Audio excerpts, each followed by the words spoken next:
Last में हमने देखा था ओरल कैविटी और सिलिवरी ग्लैंड की पैथोलॉजी देखी थी। Now we are going to discuss about the pathology of the oesophagus. ठीक है, तो सबसे पहले हमारा जो टॉपिक है that is the tracheoesophageal fistula. इसमें क्या होता है कि हमारा जो मोस्ट कॉमन वेराइटी होती है इसकी कि क्या होता है, ये आपका नॉर्मल एसोफेगस होता है ना, और इधर आपका आगे की तरफ ट्रेकिया होता है। ठीक है, ये आपका नॉर्मल होता है केस। ठीक है, लेकिन अगर क्या हो जाए कि हमारे पास इस तरह से हो कि इसोफेगस ऊपर ही रह जाए, प्रॉक्सिमल उसका पार्ट, और जो डिस्टल इसोफेगस है वो हमारे ट्रेकिया के साथ ऐसे कनेक्ट हो जाए। ठीक है, इस तरह से ये इसोफेगस, ये ट्रेकिया, तो इसको हम कहते हैं कि ये हो गया ट्रेकियो।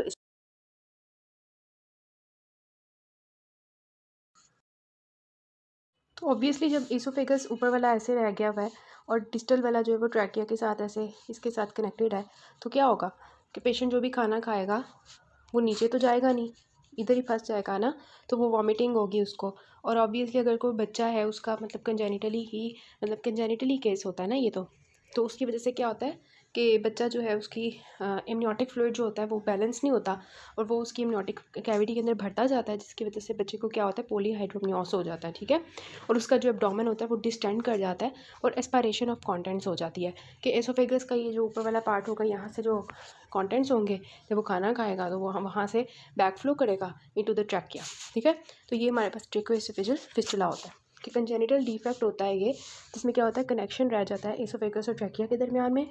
मोस्ट कॉमनली क्या होता है, प्रॉक्सिमल एसोफेगल एट्रेसिया हो जाता है, मतलब कि प्रॉक्सिमल एसोफेगस ऐसे रह जाएगा और डिस्टल एसोफेगस जो है वो हमारे ट्रैकिया से राइज कर रहा होगा।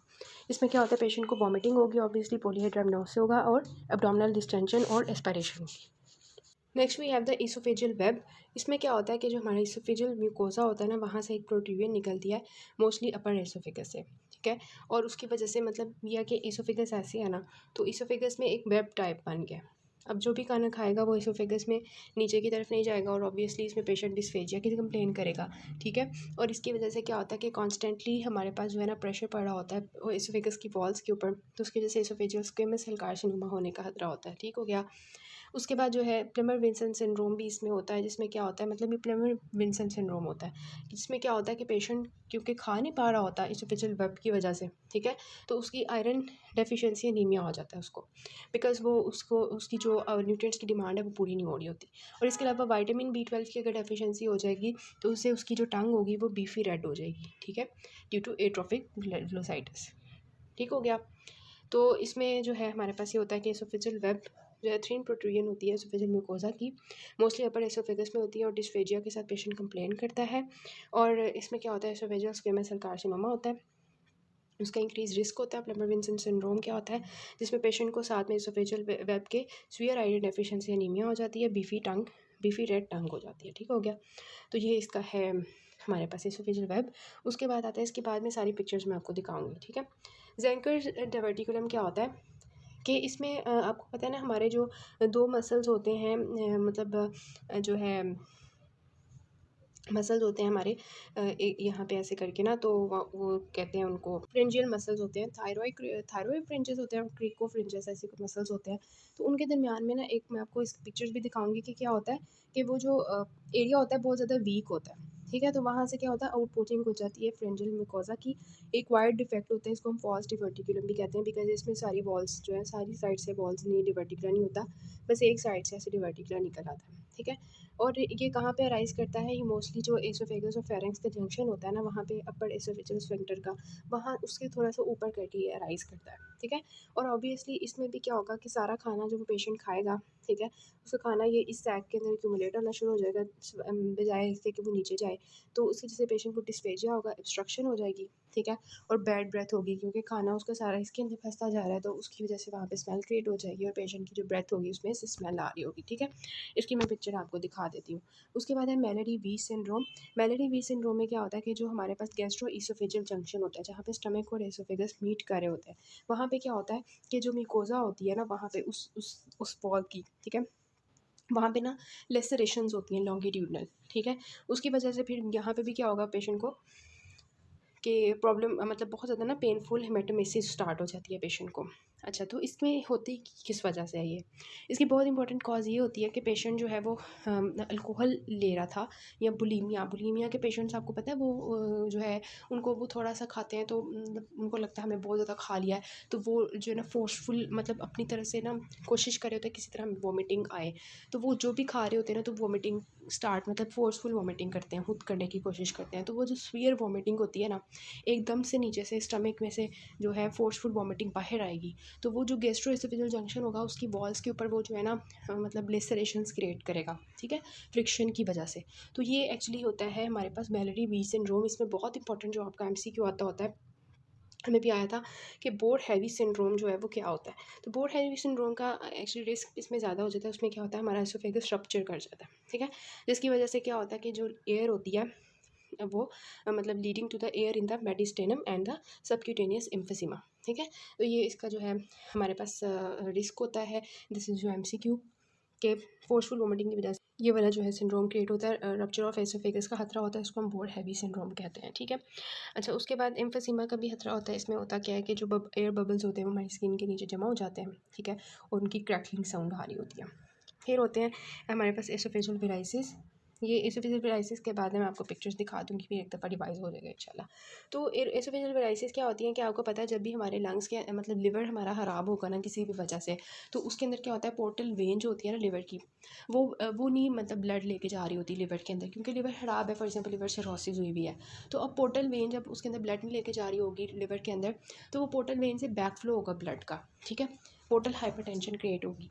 उसकी वजह से पोर्टल वेन जिस चीज़ के साथ कनेक्टेड होगी ना, लाइक आपको पता है वो हमारे एसोफेगस के वेन्स के साथ कनेक्ट होती है, वो हमारी रेक्टल वेन्स के साथ कनेक्टेड होती है, ठीक है, हमारी उम्बिलिकल वेन्स के साथ कनेक्टेड होती है, ठीक है।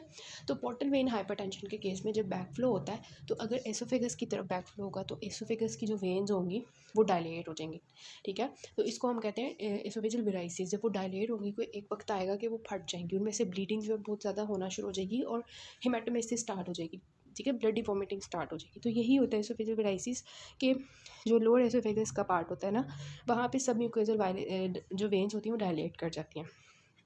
किस वजह से होती है, पोर्टल हाइपरटेंशन की वजह से, ठीक है। डिस्टल एसोफेजियल वेन जो है नॉर्मली पोर्टल वेन के थ्रू जो है वो ड्रेन हो रही होती हैं। मतलब ये अगर फॉर एग्जांपल एसोफेगस है, ठीक है, तो उसमें जो हमारे पास एसोफेजियल वेन होगी ना, वो पोर्टल वेन के अंदर ड्रेन हो रही होगी by the left gastric when, ठीक है, लेफ्ट गैस्ट्रिक वेन के थ्रू। पोर्टल हाइपरटेंशन में क्या होगा, लेफ्ट गैस्ट्रिक वेन जो है वो अपना बैकअप करेगी ब्लड को इनटू द एसोफेजियल वेन, जिसकी वजह से एसोफेजियल वेन्स की डायलेशन हो जाएगी, वेराइसिस क्रिएट होंगी। ये मोस्टली एसिम्प्टोमेटिक होता है, लेकिन ये होता है कि रिस्क ऑफ रप्चर एग्जिस्ट करता है। मैंने आपको बताया कि जब ये एसोफेजियल वेन्स रप्चर कर जाती हैं तो उनमें से बहुत ज़्यादा ब्लीडिंग स्टार्ट हो जाती है और पेशेंट ब्लडी वॉमिटिंग के साथ आता है। Most common cause of death जो है सिरोसिस में जो है लिवर का, जैसे किसी को सिरोसिस हुआ हो, लिवर उनका फेल हो गया हो, फेलियर बल्कि जा रहा हो सिरोसिस की तरफ। आपको पता है सिरोसिस जो होता है वो लिवर का एंड स्टेज होती है, जिसमें लिवर बिल्कुल ख़त्म हो जाता है, ठीक है, फुल फाइब्रोसिस हो जाती है उसमें। तो अगर सिरोसिस के कॉम्प्लिकेशन में जो है ना ये एसोफेजियल वेराइसिस होती है। एसोफेजियल वेराइसिस में फिर बहुत ज़्यादा पेनफुल जो है सॉरी मेटेमेसिस होती है, ब्लडी वॉमिटिंग आती है। जब इतनी ज़्यादा उसके अंदर से ब्लडी वॉमिटिंग निकल आएगी, ब्लड उसका सारा लॉस हो जाएगा और पेशेंट की डेथ हो जाएगी, ठीक हो गया, ये इसका कॉज होता है। So first of all this is oesophageal जो हमारे पास है फिस्टुला ट्रेकियो एसोफेजियल फिस्टुला देखें, proximal end of the oesophagus ऊपर की तरफ है, डिस्टल एसोफेगस जो है वो ट्रेकिया में ओपन हो रहा है और पेशेंट को फिर डिस्फेजिया की कंप्लेन होगी, ठीक हो गया, खाया नहीं जाएगा, पॉलीहाइड्रोमनियोस के साथ बच्चे आएंगे और एस्पिरेशन जो है ना वो हो सकती है इसमें।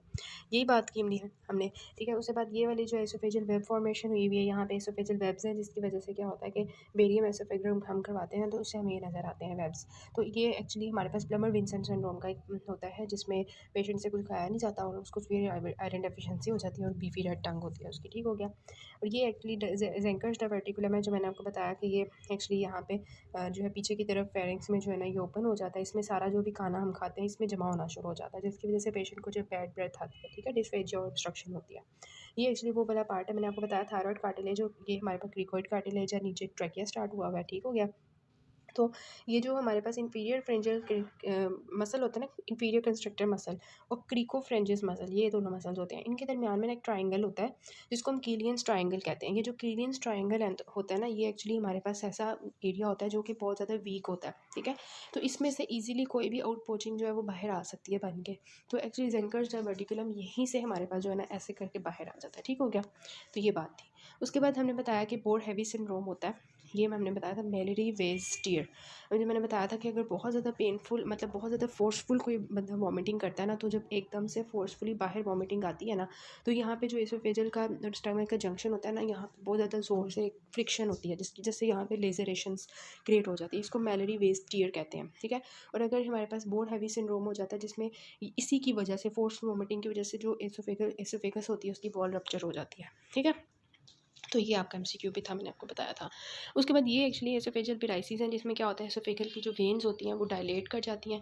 नॉर्मली क्या हो रहा होता है कि हमारी जो एसोफेजियल ये वेन्स होती हैं ना, ये हमारी जो है पोर्टल वेन के साथ कनेक्टेड होती हैं, विद द पोर्टल वेन के साथ कनेक्टेड होती हैं लेफ्ट गैस्ट्रिक वेन से, ठीक है। अगर लिवर के अंदर सिरोसिस हुआ होगा तो ऑब्वियसली पोर्टल वेन जो है वो ब्लड लिवर में नहीं लेके जा रही होगी, जिसकी वजह से ब्लड जो है बैक फ्लो करेगा लेफ्ट गैस्ट्रिक वेन के थ्रू, जो है हमारे पास एसोफेजियल वेन्स की तरफ ब्लड जाएगा बैक फ्लो। तो उसकी वजह से एसोफेजियल वेराइसिस क्रिएट हो जाएंगी। एसोफेजियल वेराइसिस होंगी तो एकदम से वो फटेंगी और उसमें से ब्लडी वॉमिटिंग पेशेंट को स्टार्ट हो जाएगी, ठीक हो गया। नेक्स्ट जो हमारा टॉपिक है वो हम अभी बुक से भी देखेंगे, एक लेजिया है, वो हम यहाँ से थोड़ा सा देख लेते हैं ताकि आपको बाद में देखने में ईजी हो, ठीक है। एकलेजिया क्या होता है कि इसमें हमारे पास जो हमारे पास क्या होता है कि लोअर एसोफेगस जो हमारे पास स्फिंक्टर होता है ना, वो ये जो एसोफेगस और स्टमक के दरमियान में एक स्फिंक्टर होता है ना, जिससे खोलना खुलना होता है, फिर हमारा खाना नीचे जाता है। अब ये जो हमारा लोअर एसोफेगस स्फिंक्टर होता है ना, ये रिलैक्स नहीं कर पाता, जिसकी वजह से क्या होता है कि जो हमारे पास एसोफेगल की मोटिलिटी होती है वो आहिस्ता आहिस्ता ख़राब हो जाती है, ठीक है। तो ये जो एसोफेगस होता है ना, उसका क्या होता है कि जो मायोइंटारिक प्लेक्सिस होता है वो हमारे पास डैमेज हो जाता है, ठीक है। मायोइंटारिक प्लेक्सिस आपको पता है कि वो हमारे इंटारिक नर्वस सिस्टम का एक पार्ट होता है। तो उसके जो गैंग्लियन सेल्स होते हैं मायोइंटारिक प्लेक्सिस के, वो जब डैमेज हो जाते हैं तो अब क्या होता है कि वो हमारे पास जो है क्या करता है। इसकी दरअसल कहानी ये है कि आपको पता है हमारा सबसे ऊपर जो है ना हमारे होता है म्यूकोजा होता है, सब म्यूकोजा होता है, फिर मस्कुलरिस प्रोप्रिया होता है, ठीक है। अब मस्कुलरिस प्रोप्रिया जो होते हैं ना, उसकी 2 लेयर्स होती हैं। इनर हमारे पास सर्कुलर लेयर होती है, आउटर लॉन्गिट्यूडनल लेयर होती है, यही मसल्स की लेयर्स होती है ना। अब जो इनर सर्कुलर और आउटर लॉन्गिट्यूडनल लेयर्स होती हैं ना, उनके दरमियान में एक्चुअली हमारा मायोइंटारिक प्लेक्सिस पड़ा होता है, ठीक है। अब होगा क्या कि जब ये गैंग्लियन सेल्स मायोइंटारिक प्लेक्सिस के ख़राब हो जाएंगे तो उसकी वजह से जो मसल्स की लेयर होगी वो ख़राब हो जाएगी, ठीक है। मतलब उनको जो कंट्रोल करने वाली कंट्रैक्शन की सारी कंट्रोल करने वाला एक प्लेक्सिस था वो ख़राब हो गया। उसकी वजह से क्या होता है कि जो हमारा लोअर एसोफेजियल स्फिंक्टर होता है ना, वो रिलैक्स नहीं सही कर पाता और ना ही कंट्रैक्ट कर पाता है, ठीक है। तो मतलब कि उसकी ना एक मोटिलिटी ख़राब हो जाती है। जब वो डैमेज हो जाते हैं तो उसकी वजह से फिर जो है ना क्या होता है कि पेशेंट का जो लोअर एसोफेगस होता है ना, वो ऐसे एक तो स्फिंक्टर भी रिलैक्स हो गया, मतलब स्फिंक्टर भी कंट्रैक्ट नहीं सही कर पाएगा, तो ऊपर वाला जो एरिया होगा ना हमारे एसोफेगस का, वो भी डायलेट कर जाएगा, ठीक है। अब इसकी जो कॉज होती है वो हमारे पास क्या होती है कि क्यों ऐसा होता है, मायोइंटारिक प्लेक्सिस क्यों हमारे डैमेज हो जाते हैं। कभी कभार तो हमें कॉज का नहीं पता होता, इडियोपैथिक होता है, और कभी कभार ऐसे हाँ कॉज का हमें पता होता है, उसमें चागास डिजीज़ जो होती है ना, चागास डिजीज़ जो ट्राइपेनोसोमा करता है, उसकी वजह से ये मायोइंटारिक प्लेक्सिस जो है वो डैमेज होता है, ठीक है। अब खुद सोचें कि अगर किसी का ये वाला मतलब ये स्टमक मतलब एसोफेगस डायलेट हो गया तो पेशेंट का सारा खाना जो है वो बाहर की तरफ ही आएगा ना, स्टमक में तो जाएगा नहीं, डिस्फेजिया होगा पेशेंट को, और यहाँ पे खाना जब जमा होना शुरू हो जाएगा तो पेशेंट की वो जो उसी तरह हमारे पास पुट्रिड ब्रेथ होगी, ब्रेथ में बहुत स्मेल आ रही होगी, ठीक है। और इसके अलावा क्या होगी, इसमें हमारे पास एसोफेजियल स्क्वेमस सेल कार्सिनोमा का रिस्क भी बढ़ जाएगा, ठीक हो गया। ये एक्चुअली हमारे पास डायलेटेड एसोफेगस है, ठीक है। और ये ऐसे करके ना इस तरह हमारे पास यहाँ पे लोअर एसोफेजियल हमारे पास स्फिंक्टर जो है वो भी ख़राब हुआ है, तो उसकी वजह से ये जो अपीयरेंस आती है ना, ऐसा लगता है किसी की बर्ड की बीक है, ठीक है। तो बर्ड बीक अपीयरेंस आती है इसकी, ठीक है। बर्ड बीक अपीयरेंस आती है, ये जैसे बर्ड की बीक है ना वैसे लगती है। अच्छा, उसके बाद बुक से देख लेते हैं एक्लेजिया क्या होता है कि इसमें एसोफेजियल मोटिलिटी ख़राब हो जाती है क्योंकि रिलैक्सेशन प्रॉपर नहीं होती लोअर एसोफेजियल स्फिंक्टर की। क्यों? क्योंकि मायोइंटारिक प्लेक्सिस हमारा ख़राब हो गया। मायोइंटारिक प्लेक्सिस कहाँ पे होता है? Inner circular outer longitudinal layers के दरमियान में होता है, मस्कुलर प्रोप्रिया में, और मोटिलिटी को कंट्रोल कर रहा होता है। जब भी मायोइंटारिक प्लेक्सिस ख़राब हो जाता है, क्यों ख़राब हो जाता है? इडियोपैथिक कॉज हो सकता है या ट्राइपेनोसोमा क्रोजी के इन्फेक्शन की वजह से, चागास डिजीज़ में हो जाता है। जब वो ख़राब हो जाएगा तो वो lower oesophageal sphincter properly contract relax नहीं कर पाएगा, जिसकी वजह से क्या होगा कि जो स्टमक होगा वो हमारे पास डायलेट कर सॉरी एसोफेगस का जो लोअर पार्ट होगा वो डायलेट कर जाएगा, खाना नहीं पेशेंट का हजम होगा, उसको डिस्फेजिया होगा, सारा खाना बाहर आ रहा होगा, सॉलिड और लिक्विड्स दोनों के लिए, ठीक है। और पुट्रिड ब्रेथ होगी उसकी, ठीक है। और उसके बाद जो प्रेशर होगा वो वहाँ पे हम जब मैनोमेट्री से चेक करेंगे प्रेशर, तो लोअर एसोफेगल का प्रेशर ज़्यादा हुआ होगा, ठीक है। बर्ड बीक साइन आ रहा होगा बेरियम स्वेलो पे जो मैंने आपको दिखाया, और इसमें जो रिस्क होता है एसोफेगस स्क्वेमस सेल कार्सिनोमा का वो भी बढ़ जाता है। ठीक हो गया, क्योंकि वो कॉन्स्टेंटली एसोफेगस की जो वॉल्स है उनके ऊपर प्रेशर पड़ रहा है खाने का, जो कि नीचे नहीं जा पा रहा। ठीक हो गया।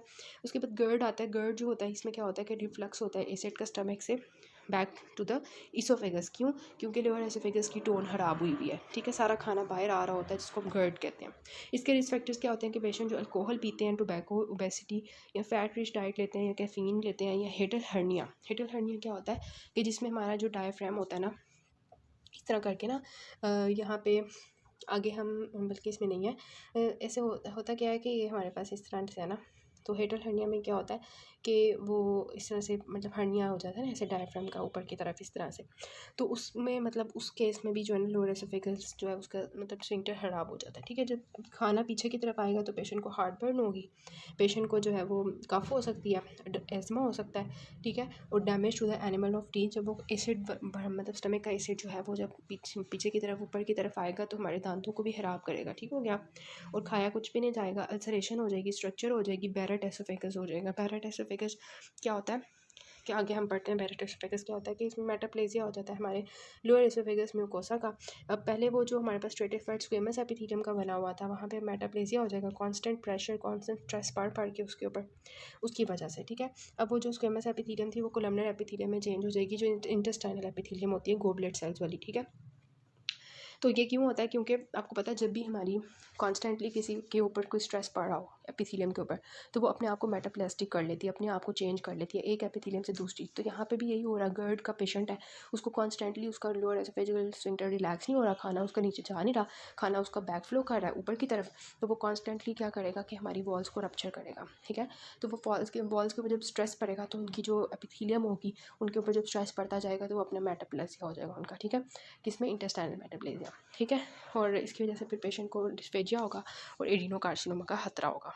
तो this is actually showing you कि लोअर एसोफेजियल स्फिंक्टर जो है एसोफेगस स्टमक का, वो प्रॉपर्ली रिलैक्स नहीं कर रहा, सारा खाना जो है बंदे का पीछे की तरफ आ रहा है। ठीक है, तो ये भी गर्ड का पेशेंट है। ये हेल्दी स्टमक होता है। नॉर्मली हमारा एसोफेगस जो है वो स्फिंक्टर जो है वो खुलता है आराम से और खाना हमारे अंदर चला जाता है, फिर बंद हो जाता है स्फिंक्टर। लेकिन इसमें क्या होता है, वो हमारे पास रिलैक्स ही रहता है। ठीक है, जिसकी वजह से खाना पीछे की तरफ आता जाता है, बंदे को हार्ट बर्न होता है, और इस तरह से ना सारे केसेस होते हैं, और मैंने आपको इसके कॉज बता दिए।